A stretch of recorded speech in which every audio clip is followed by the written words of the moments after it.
Good evening, ladies and gentlemen, and welcome to another edition of What's Happening. I'm George Binns, and this evening we're having a discussion about where we came from and how we got here.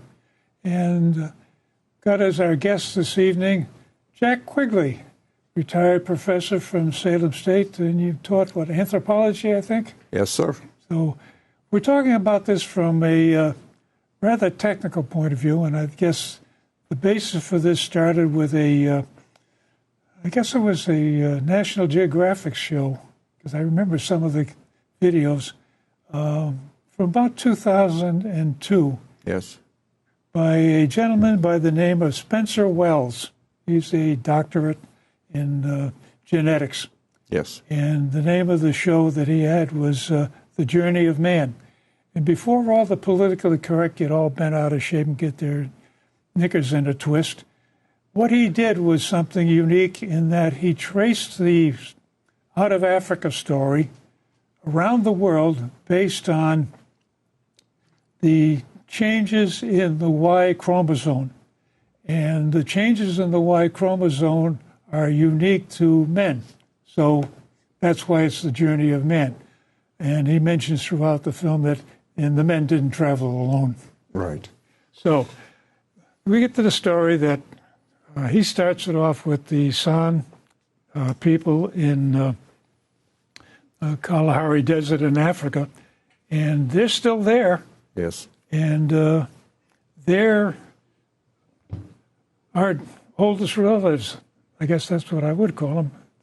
Yes, you could say that. They're there, but that was 20 years ago, 22 years ago. And that kind of lifestyle is changing dramatically. Yeah. Those people are living in villages now, and they're not doing the hunting and gathering they used to do the way they did it. But they're still there. Yeah. And the blood type is still there, too.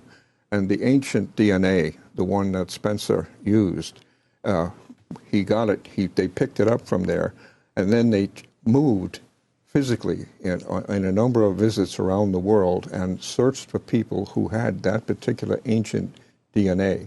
So it was really certifying the trip, the direction in which the African-American people of that time, which was about 50 to 60,000 years ago, how they went to different places. And the video you're talking about makes about 5 or 6 stops in important places and gets blood types from old groups to find the same Y chromosome, DNA, and know that they did stop there. So that's how they built the trip up. And the classic story of the out of Africa migration of our species, Homo sapien, started, and again, 20 years ago, the story was maybe 70,000 years ago. Latest I've heard is the first ones out were 80,000 years ago, and they followed the coastline to Australia, and we now know them as the Aborigines. And one of the neat things about Spencer's trip was he stopped in India, which is sort of like a halfway point. Yes. And he found the same chromosome change in India that eventually ended up in Australia. And the other thing you have to recognize is back then it was under the influence of a glaciation period, and sea level had dropped. And again, one of the differences I noticed, latest things I've heard is sea level dropped like 650 feet. He was talking like a 400-foot drop. So there was more and more of the coastline exposed. So for the most part of the journey to Australia, it was a long walk. But eventually they had to get across what ocean was left, and that's one of the mysteries to this day. Yes, your point is very valid. It's very anthropological, too, because they can only talk accurately about evidence that they have that is explicit and real. He didn't know how some of the people made the trip all the way from Africa, all the way along the coast, all the way down to Australia, and made it on foot, because to believe, but because there was a place which was maybe about 100 miles, 150 miles, and he couldn't figure out how they could possibly get there. Well, your comment that the drop in water allowed them to walk there. Yeah. So they did make it that way, and they made it all the way down, and still it was an extraordinary, extraordinary mission when you think about it. And the idea of DNA, the way we measure human beings, I've been following this for 20 years as well, and it starts out with DNA 99% the same. This is people doing evidence work. And they started moving it, 99.3, 99.5. It's now 99.9, and it seems to be pretty fixed. That means every human being on Earth is 99.9% the same DNA. Yeah. And yet it allows a sufficient amount for that 1% for some differences within populations. But we are one species. Yeah. And the fact is we are Homo sapien, but because of the slight increase in an increased brain anyway, we now call us Homo sapiens sapien. At least the people to define. They're not stuttering. That's yes, right. to define the group that got just another bump, and they feel like this is the bump that actually started the possibilities of artwork, of hunting better, of making tools better. It really gave us a large advantage, and probably the means of surviving on this gigantic trip, because they left with, again, it's guesswork, but they left with probably groups maybe no larger than 10 or 15 people. Yeah, one family is about it. Yes, and they made this trip, and it's just staggering when you think of how they did it. Yeah. But they did it, and we know that because, as you mentioned, Wells tested stopping points. Yeah. And one of there's two stopping points I think that are really interesting. One is a stopping point in Kazakhstan, which is in the film, and the Kazakhstan stop was the same group of people who stayed there, and as people were staying in different climates and in different engaging in living there, they began to change. So the changes that you see in the human populations now are fairly predictable, not predictable, but they're normal. You have a natural selection, and then you have random selection. And it occurs inside these different environments, and so people are reflecting an advantage of some sort of change, physical change that can be made. In people that are going into northern areas, their skin is getting lighter because they're getting more vitamin D that way. In other societies, you had changes that didn't seem to make any physical difference. Asian eyes, different kinds of physical surface structures that were there. But you have a population that is integrating and birthing people with the same details, and all of a sudden you get a population that looks somewhat different on the outside. Yeah. And that's who we are now. We're the same. Well, I think that the rest of the story, I think that needs to be very clearly clarified, is that you're pointing out that there was a second wave that came out of Africa about 40,000 years ago, went up through the Levant, which is Israel, Turkey, that area, turned right and went to Kazakhstan and stayed there for about 10,000 years. Yes. Then they split again. Yes. And some went east and some went west. Yes. The ones that went west are called Europeans, and the ones that went east are the Han Chinese, and eventually the Inuits, the Chechnya, and they went over the land bridge when the tide was out, essentially. Yes. And they got to America. But they stayed. This group, it is amazing to think about it, but part of that Afghanistan group, at least 10,000 years there, part of them went east, and part of them went west. The west group literally bumps into some prior people that were there, some the Neanderthals. Yeah. But they become Europeans, that we call Europeans now. The ones that go north and east and further up become the Chukchi, and the video has a wonderful case of how they live. Yeah. They're hunting and not hunting anymore, but they raise reindeer. Raising reindeer, yes. And to see that is just staggering. But part of their group as well, begin to go over, maybe about 14, 15,000 it starts.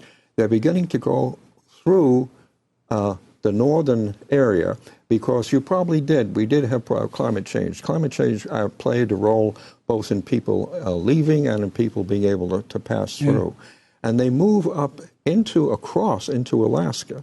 There was a connection there. It's called Beringia, and it undoubtedly was part of the reduction of the ocean size. And they were able to cross, and not only cross, but they lived there for a while. And then they moved finally down onto the West Coast, and they become Native Americans. And then they also continue to move down, and the same groups of people over long periods of time move down to the end of South America. It's staggering. And again, the story in the video is 20 years old, and lately they keep finding more information. Like the latest one I've heard is that they have found footprints in New Mexico that they have dated to 23,000 years ago.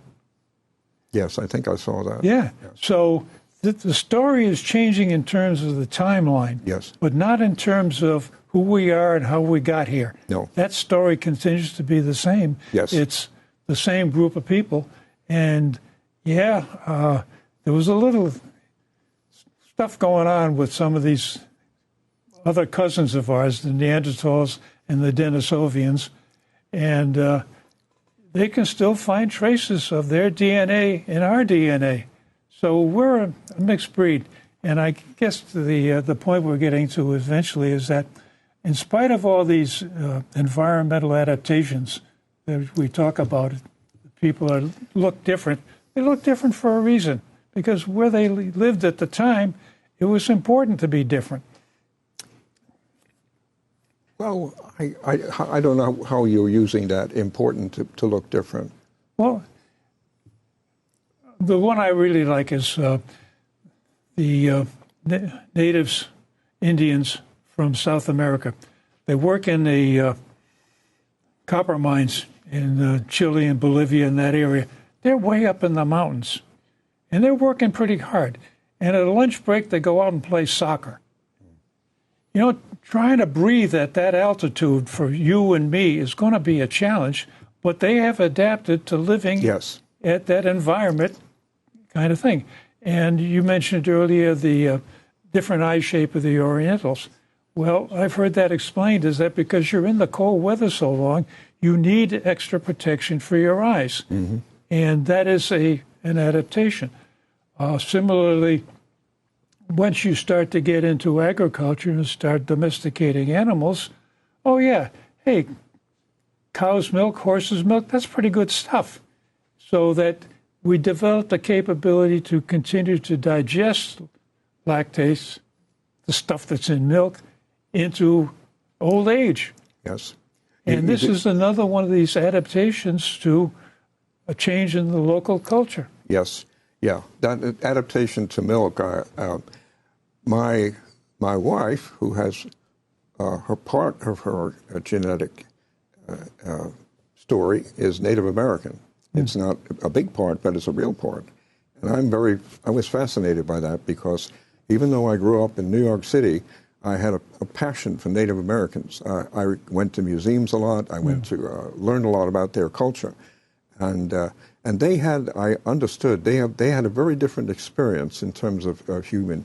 They lived very much by hunting and gathering for much longer times than we did. Stratification of society really begins about 8,000 years ago, when you have groups beginning to farm seriously. And the farming begins to create differences in terms of social structure. And you have people who are here and people who are here doing the work. So that's the big change, and that's the one that I'm also trying to relate to here, because this is the journey of man, and this is the story, and you can get it on television. You can actually get it if you're have some ability. Just ask for it. PBS Home Video Journey of Man, and my daughter can do this relatively easily, and you can get this for free. and it's about an hour and 20 minutes, and it has the whole story we're talking about right here, not but the first part of it. Yeah.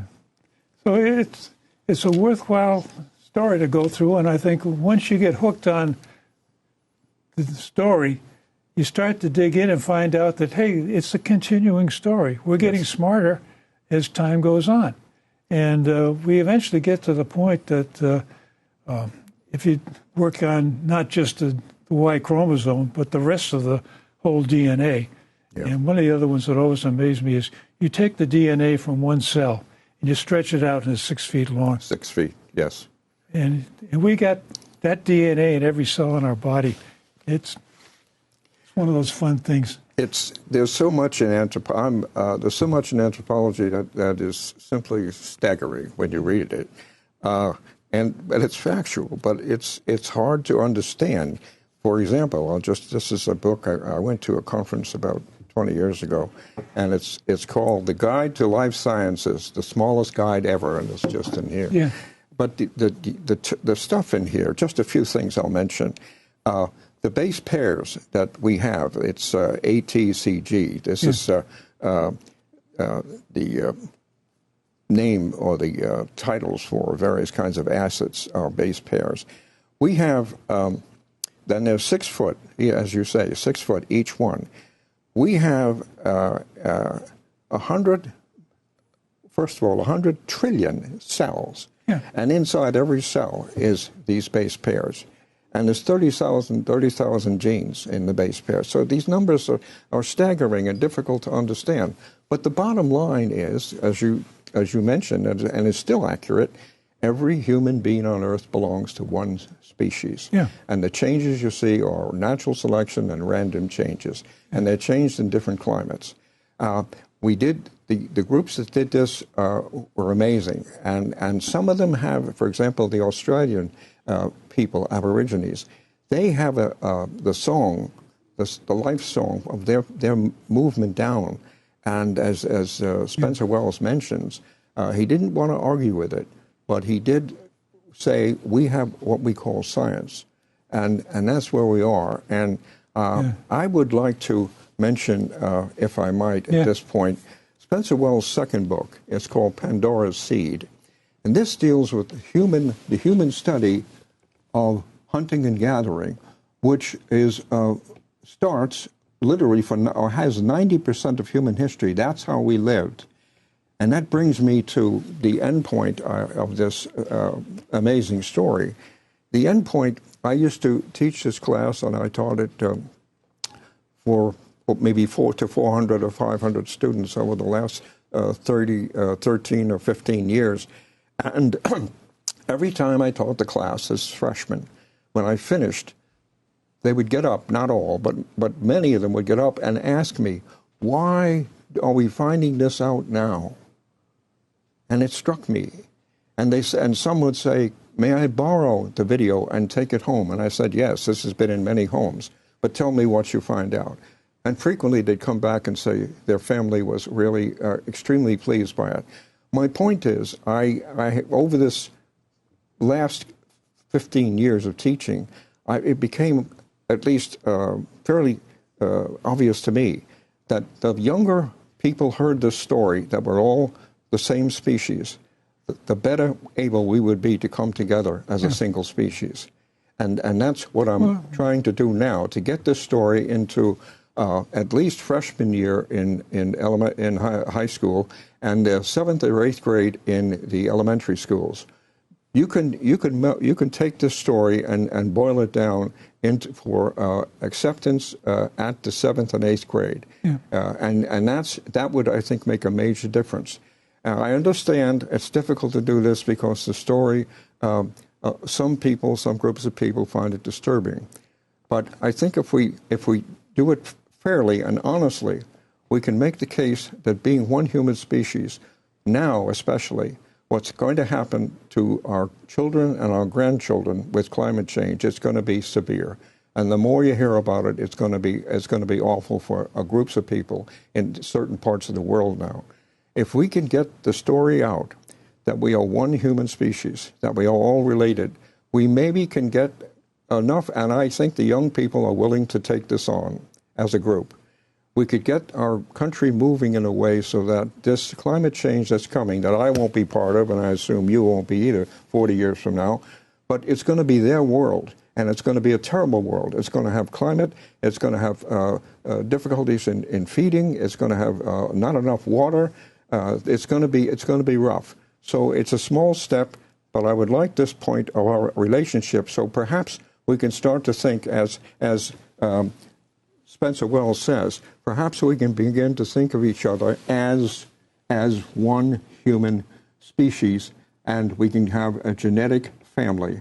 We can be a global genetic family. That's his mission to help us come together. Basically, we already are a global genetic family. We just don't want to recognize it. Yes. That's the problem, I think, is recognition of the reality of, and the one I used to teach 7th grade life science. And one of the things I like to point out to the kids is that, Thomas Jefferson proved at least a half a dozen times that skin color is not an impediment to breeding. So we are all one. And the fact that we have Neanderthal and some Denisovian genes in our system says, hey, we're very flexible in how we can function. And the net result is we're all the same people. And I'm not as pessimistic about the future as you implied, because we adapted to all sorts of places on this planet. And I think this ability to adapt just has to be brought out and said, it ain't going to be the same as it was before. It's changing. So we have to change with it. And we've been doing that for, I think it's Spencer Wells points out, for 200 generations, 2,000 generations. So it's something that we just adapt to. Well, it's a bit harder than you suggest. We had 90% of human history, Homo sapiens sapien, by the way, was lived in a not 90%, but Homo sapien goes back.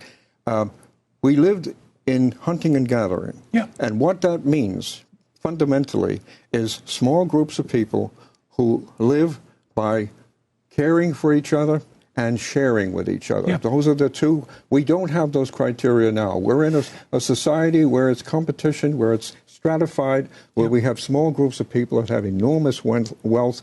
So I don't agree with the point you were putting out that we could do it the way we are now. And what Spencer is trying to do is trying to have us come together as one human community so we can start creating values that affect all human beings, not just separate groups of human beings. And if we don't do that, I doubt that we will get those things done that need to be done to deal with climate change. I think we'll have a terrible time.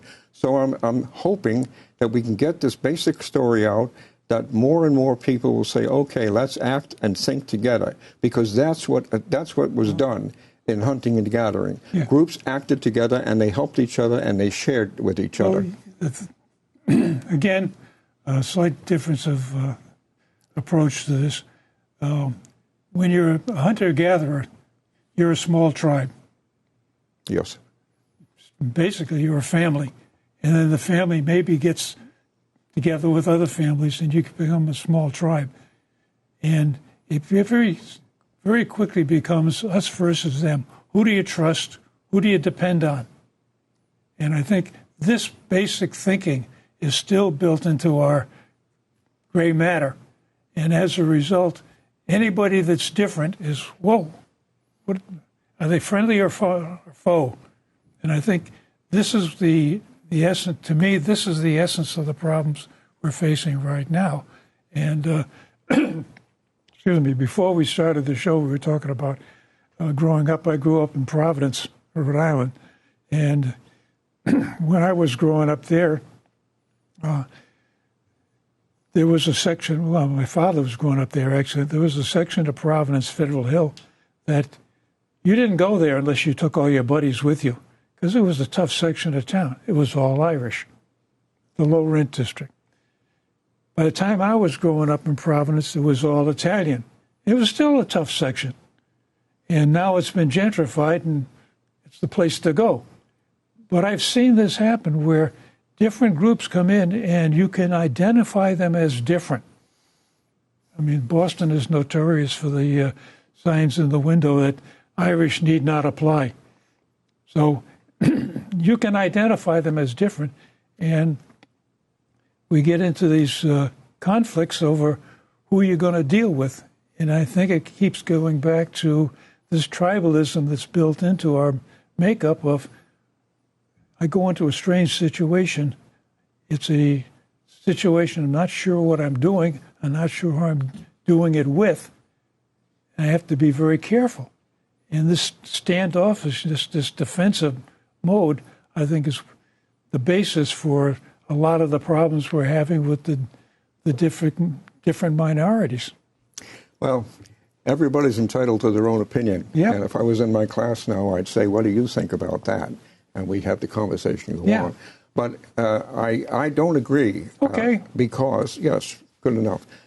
Because we lived for 90% again of human history, we lived in the societies that helped each other. And I'm not saying all the time 100%, but they helped each other because it helped them. Yeah. They shared with each other because it helped them. So the society was set up so it was fostering, caring, and sharing. Our society is stratified. We have different, and we've had this for 8,000 years, 10,000 years. And that's, so you're not born with a brain that goes one way or the other. You're born with a brain that moves and thinks according to social structures, according to social stratification that happens to your group. If your group is thought of as less, that's the way you're going to be treated, and that's the way you're going to be thought about. Yeah. What I'm talking about and what Spencer Wells is talking about, come together as one human, one global group, and start thinking that we belong together and that we should act together to help each other together, not to fight with each other. Yeah. Okay. Well, believe it or not, we've had a half hour of fun. Fine. And it's down to the point of, I guess, you just summed up, I guess, your philosophy of what Spencer Wells is talking about. I think I agree with you is in terms of the small groups, and where you and I differ, and we'll probably have this discussion for a couple more hours, but where you and I differ is when the small groups meet each other, it's not necessarily immediately trusting each other. And that's the bridge that I see we have to make is how do you walk up to somebody you don't know and have an intelligent conversation with them, have a cup of coffee, have a beer, whatever, and walk away comfortable with each other. And I think this is where the challenge is. And this is because we learned, you and I learned in a different society. Yeah. You learn your values and not born with them. Yep. I would like to get it a little bit personal. When I was 18, I joined the Navy. And I had, as I mentioned to you, I never had any close association with African Americans or Latins. I was on a ship for 2 years. Yeah. And on this ship, we had about 35% was African American and Asian. These were sailors, I was sailors. Yep. We lived together, we slept together, we ate together, we wanted liberty together. And I got to know people I never knew before. Yep. And I had one guy call me, if I can finish this quickly, I will. One guy called me, an African-American kid from Oklahoma, called me and said he was getting out and he wanted to come over to my neighborhood. And I said, great. And then I thought, no, I can't bring him in the neighborhood. He'll get picked on. So we went to a place called Greenwich Village. That it was a place in New York City where society was changing, where they accepted other people, that they listened to other people, and that's what I would like our society to do, and that's what Wells wants our society to do, to train people differently. Yep. Okay, and we need to end it right there, ladies and gentlemen. Thank you very much for joining us this evening. And as I usually say, my email is at the end of the credits. You got a different opinion or similar opinion and you'd like to air it, send me an email. And thanks again for watching.